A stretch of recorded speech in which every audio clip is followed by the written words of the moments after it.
एक समय की बात है, जंगल के पास और गांव से थोड़ी दूर गज्जा नाम का एक डोंगी बाबा रहता था। वह दिन रात सोता रहता था और कभी कभार अपने पेट के लिए गांव में भिक्षा मांगने चला जाता था।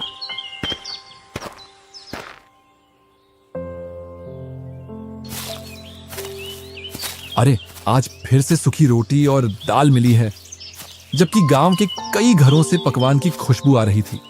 गांव वाले कभी साधु संत का सत्कार करना नहीं जानते।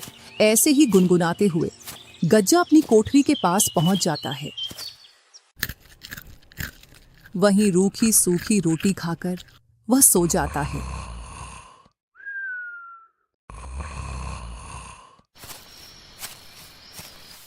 एक शाम गज्जा ऐसे ही घूमते घूमते गांव के पास पहुंच जाता है। जब वह मुखिया के घर के पास पहुंचता है तो उसको पकवान की मस्त खुशबू आती है।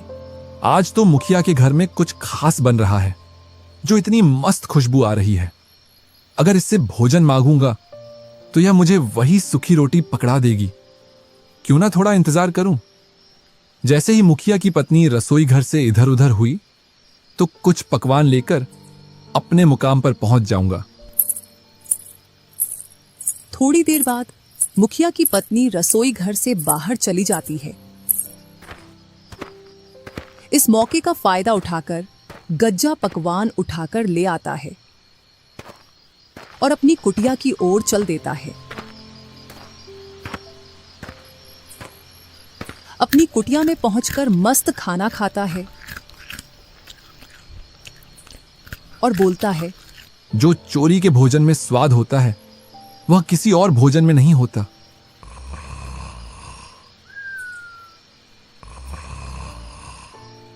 ऐसे ही वह हर शाम गांव में जाता और अपनी भोजन की व्यवस्था करके आ जाता।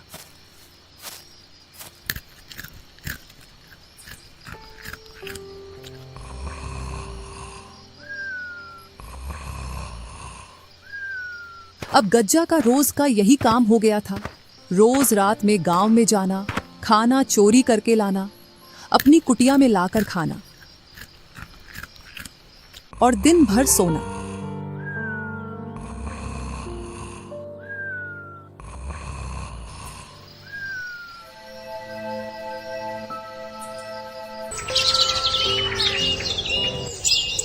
एक दिन गज्जा के दो चेले कल्लू और भूरा गज्जा के पास आते हैं। अरे यार भूरा, गुरुजी को देख, दिन भर और रात भर मस्त सोते रहते हैं। अभी तो ये फेरी पर भी नहीं जाते। पता नहीं अब क्या खाते हैं, या कोई सा मंत्र इनके हाथ लग गया है जिससे इनको भूख नहीं लगती। ऐसा लगता है जैसे रोज पकवान खा रहे हों। यही तो मैं तुमसे कहना चाहता था, फिर मुझसे पहले तुमने बोल दिया। यही तो मेरी समझ में नहीं आ रहा। अब गुरुजी फेरी भी नहीं कर रहे। पता नहीं कौन सा मंत्र मिल गया जो अब इनको भूख नहीं लगती। भूरा, इसका पता तो हमको गुरुजी से ही मिलेगा। चल गुरुजी से पूछते हैं। इधर गज्जा घोड़े बेचकर सो रहा था। कल्लू और भूरा ने गज्जा को जोर से हिलाया, तब जाकर गज्जा की नींद खुली। अरे भाई कल्लू और भूरा, तुमने मुझे गहरी नींद से क्यों जगाया? गुरुजी को हम दोनों की तरफ से प्रणाम। हाँ प्रणाम। बताओ, तुमने मुझे क्यों जगाया है?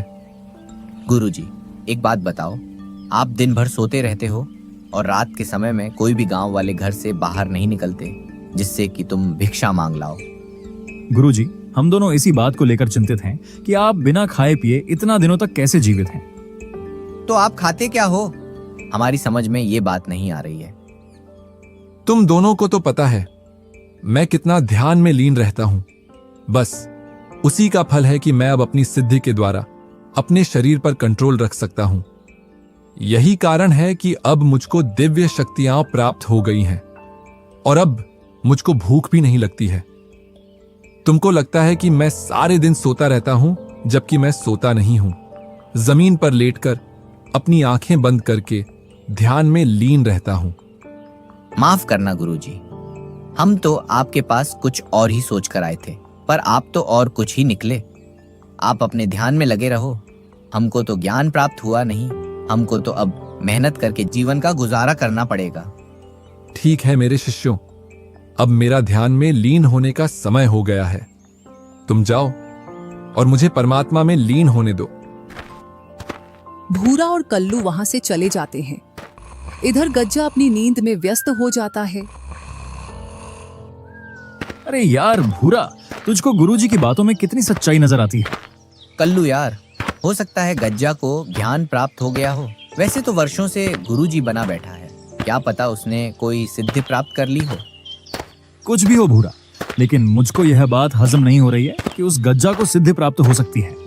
तूने देखा नहीं था वो किस तरीके से अपने शिष्यों के साथ बदतमीजी से पेश आता था। हाँ भाई, बात तो ठीक कह रहा है। उसने एक दिन गांव के रमेश की लड़की छेड़ दी थी जब वो उसके पास शिक्षा लेने आई थी। कुछ तो गड़बड़ है, इस गुरुजी पर निगाह रखना पड़ेगा। हाँ भाई, हम गुरुजी पर कुछ दिनों के लिए निगाह रखें, फिर हमको पता चल जाएगा कि वो क्या खाता है और क्या पीता है और उसको सिद्धि प्राप्त हुई है या नहीं। हाँ भूरा, तुम बिल्कुल सही बोलते हो। हम गज्जा पर कल से ही निगाह गड़ाकर उसकी निगरानी करेंगे, तभी उसकी सच्चाई का पता लगेगा। अच्छा हुआ उन दोनों कमीनों को मैंने मूर्ख बनाकर भेज दिया। अगर मेरी सच्चाई जान जाते तो ये मुझसे पहले गांव में पहुंच जाते और जिस भी घर में पकवान बनती तो वह चोरी करके ले आते या फिर गांव वालों के सामने मेरा भांडा फोड़ देते।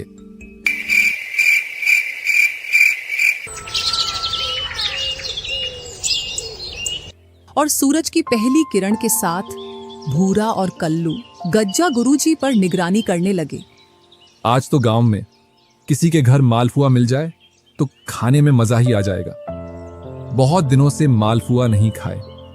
भूरा, वो देखो, गुरुजी जाग गए हैं और खुद से ही बातें कर रहे हैं। अब पता नहीं क्या बातें कर रहे हैं, सुनाई तो यहां तक नहीं दे रहा है। कोई बात नहीं है कल्लू, सुनाई नहीं दे रहा तो क्या हुआ, गुरुजी तो हमको दिखाई दे रहे हैं। जो कुछ बातें कर रहे हैं उसके हिसाब से आगे कुछ करेंगे, तभी हम उनका पीछा करेंगे। करने दो, क्या बातें कर रहे हैं अपने आप से।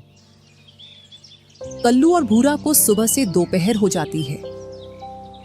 अरे भाई भूरा, देख, सुबह से दोपहर हो गई। गुरुजी यहां से तो कहीं भी नहीं गए हैं और एक बार कुठरिया में जाकर फिर से पेड़ के नीचे आकर दोबारा सो गए।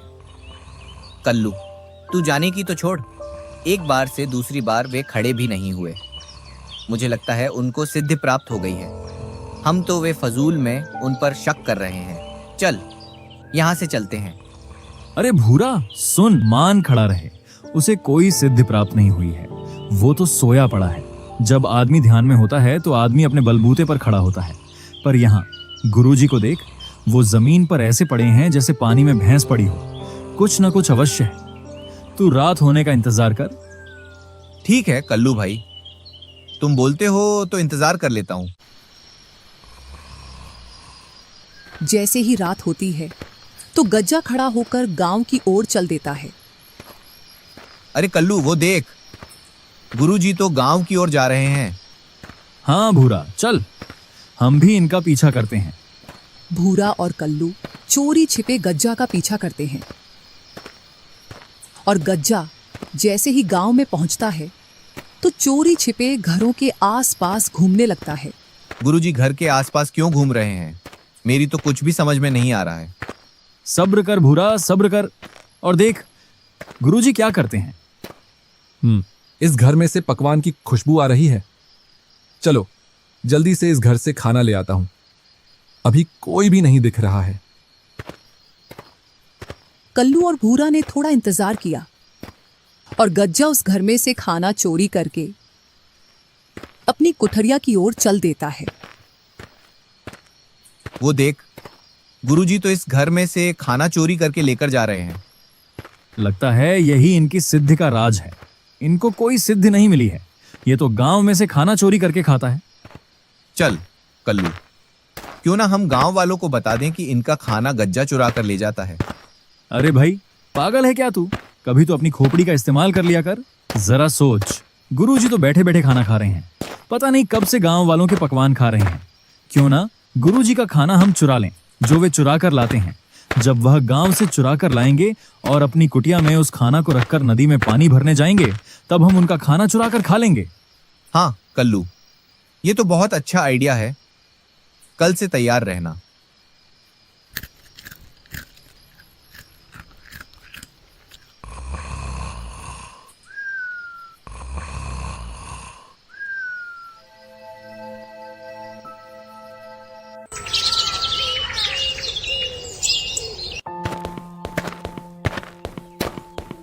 चल गज्जा, तेरी ड्यूटी का समय हो गया।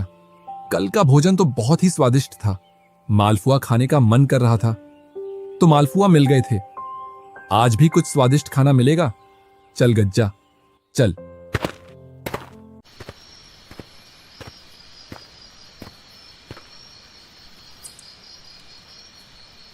और गज्जा गांव से खाना चोरी करके लाकर अपनी कुठरिया में रख देता है। फिर अपना कमंडल लेकर नदी की ओर पानी भरने के लिए चल देता है। इधर कल्लू और भूरा गुरुजी का पीछा कर रहे थे। जैसे ही गज्जा नदी की ओर निकला, वो दोनों कुठरिया में जाकर खाना चुरा लाते हैं।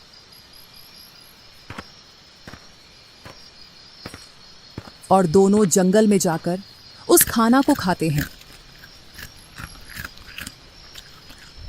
अरे, मेरी पकवान कहाँ गई? आज तो मैंने बड़ी ही स्वादिष्ट पकवान बनाई थी। हाँ जी, सुनते हो? हाँ, भाग्यवान, क्या हुआ? मैंने बड़ा ही स्वादिष्ट खाना बनाया था। आपने पूरा खा लिया, मुझे और बच्चों के लिए भी नहीं छोड़ा। अरे, मैंने अभी तक खाना नहीं देखा। खाने की तो दूर की बात है। कुछ दिनों पहले भी अपने घर में ये घटना हुई थी। ऐसा लगता है जरूर हमारे गांव में कोई खाना चुराता है। गुरुजी को इतना अच्छा समझते थे, वो तो चोर निकले। अब तो हम भी चोर बन गए। चोर नहीं, महाचोर बोल भाई, क्योंकि अब हम चोर के घर से चोरी करके लाते हैं। ऐसा 3 दिनों तक चलता है। गज्जा गांव से खाना लाता और कल्लू भूरा उसकी कुठरिया में से चुराकर खा लेते हैं।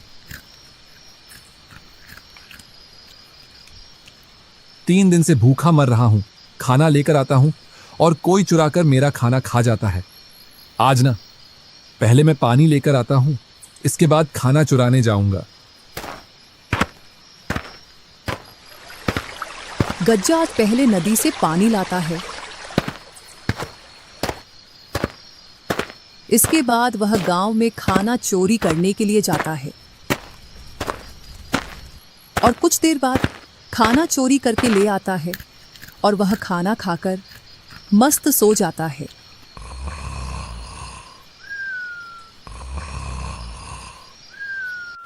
इधर गांव में इस बात का पता लग जाता है कि गांव में कोई खाना चुराता है। विशेषकर उस घर में खाना की चोरी होती है जिस घर में कुछ पकवान बना हो। उधर कल्लू और भूरा की 2 दिनों से दाल गल नहीं पा रही थी, तो दोनों सलाह बनाते हैं। यार भाई, कुछ तो करना पड़ेगा, नहीं तो मुफ्त का खाना नहीं मिल पाएगा। मेरे पास एक आइडिया है। क्यों ना हम गुरुजी को गांव वालों की आवाज से डराएं, जिससे गुरुजी अपना खाना छोड़कर अपनी कुटिया में चला जाएगा।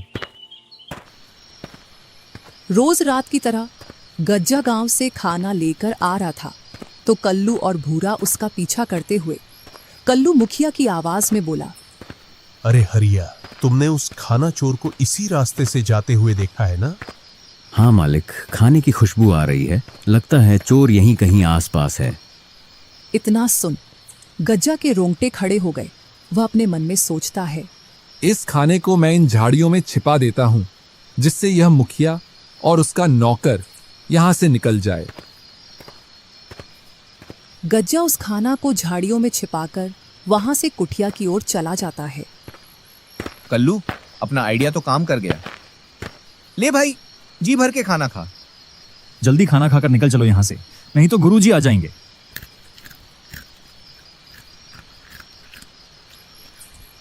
चलो, अपना खाना उठा ले आता हूं। जब गज्जा वापस झाड़ियों में आकर देखता है तो उसको झाड़ियों में कुछ नहीं मिलता। जरूर मेरे साथ कोई खेल खेल रहा है। कहीं कल्लू और भूरा तो नहीं, क्योंकि वे दोनों ही सबसे बड़े शैतान हैं। चलो, जो भी है उसको सबक सिखाते हैं।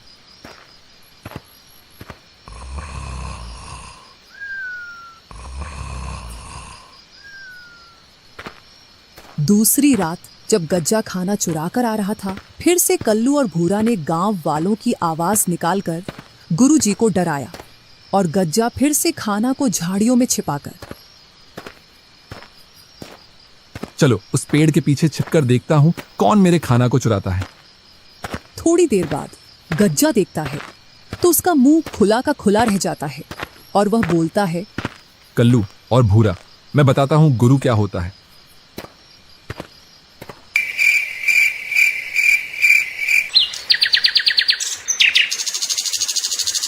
भूरा भाई, बहुत हो गया चोरी चोरी।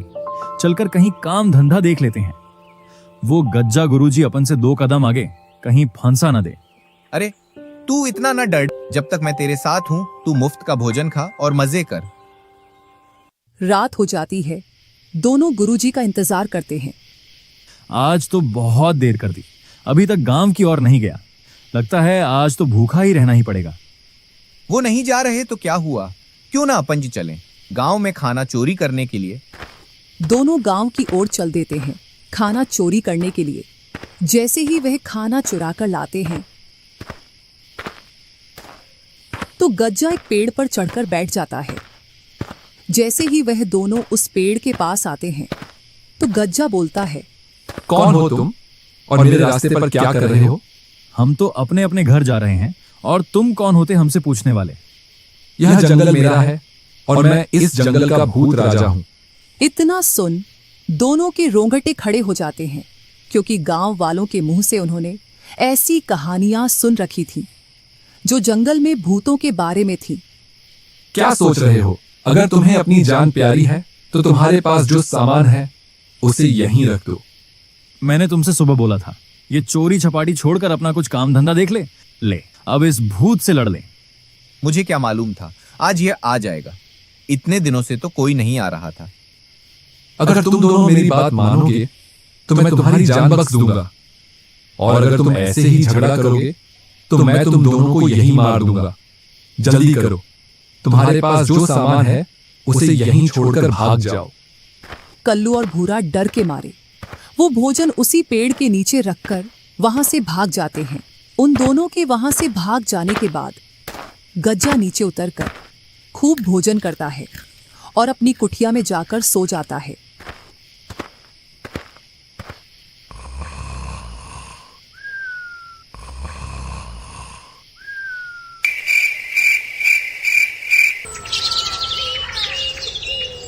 दूसरे दिन देख भाई कल्लू, गुरुजी कैसे आराम की नींद ले रहे हैं। अगर ये भूखे होते तो उठ उठ बैठते। मुझे तो लगता है इन्होंने ही कल हमें बेवकूफ बनाया है। इधर पूरे गांव में यह बात फैल गई थी कि घरों से खाना चोरी हो रहा है।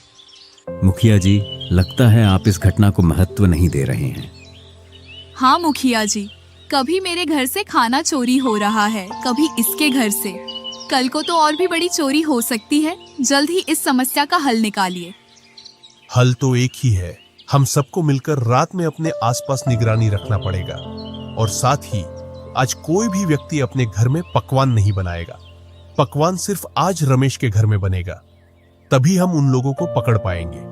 जी मुखिया जी। चलो, इसका भी पता लग जाएगा आज। हाँ भाई, जरूर, क्यों नहीं।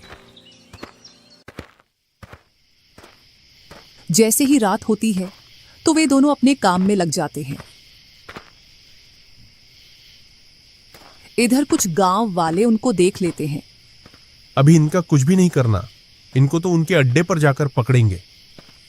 चलो, अपने मुकाम पर पहुंच जाता हूं। जरूर दोनों चेले भोजन की चोरी करने गए होंगे। जैसे ही वह दोनों भोजन चोरी करके गांव से बाहर आते हैं तो उनके पीछे गांव वाले और मुखिया लग जाते हैं। जैसे ही वह दोनों पेड़ के नीचे आते हैं तो फिर से उन्हें आवाज आती है। वह दोनों डर के मारे खाना उसी पेड़ के नीचे रख देते हैं और आगे बढ़ जाते हैं। उधर गांव वाले भी पास में छिप जाते हैं। रुक कल्लू, रुक। यहीं रुक कर देखते हैं कि कौन इस पेड़ से नीचे उतरकर अपना खाना खाता है। हाँ भाई। वह दोनों थोड़ी देर तक वहीं रुककर देखते हैं तो पेड़ से नीचे उतरते हुए गुरुजी दिखाई देते हैं। अपना शक सही निकला। हो ना हो गुरुजी ही होंगे। दोनों गज्जा के पास आकर बोले, वाह गुरुजी, आप तो ये बहुत अच्छा काम कर रहे हो। हम तो इतनी मेहनत से भोजन लेकर आए थे और आप हमको डराकर हमारा भोजन छीन कर खा रहे हो। तुमने भी तो यही किया था मेरे साथ, मेरे भोजन को चुरा कर खाया था। हाँ, तो वो कौन सा तुम्हारी मेहनत का था? तुम भी तो गांव से चुरा कर लाते थे। बस करो तुम दोनों, वरना मैं सभी गांव वालों को बता दूंगा कि तुम गांव से भोजन चुरा कर लाते हो। हाँ बता दो, हम भी बता देंगे कि जो पहले गुरु ने किया वही उनके चेलों ने किया। इतने में ही मुखिया और गांव वाले वहां आ जाते हैं और मुखिया बोलता है, हम ही आपके पास आ गए और हमें बताने की जरूरत नहीं है कि पहले कैसे गुरु हमारे भोजन को चुराता था और फिर बाद में कैसे उसके चेले भी हमारा भोजन चुराने लगे और गुरु और चेले एक दूसरे का भोजन चुराने लगे।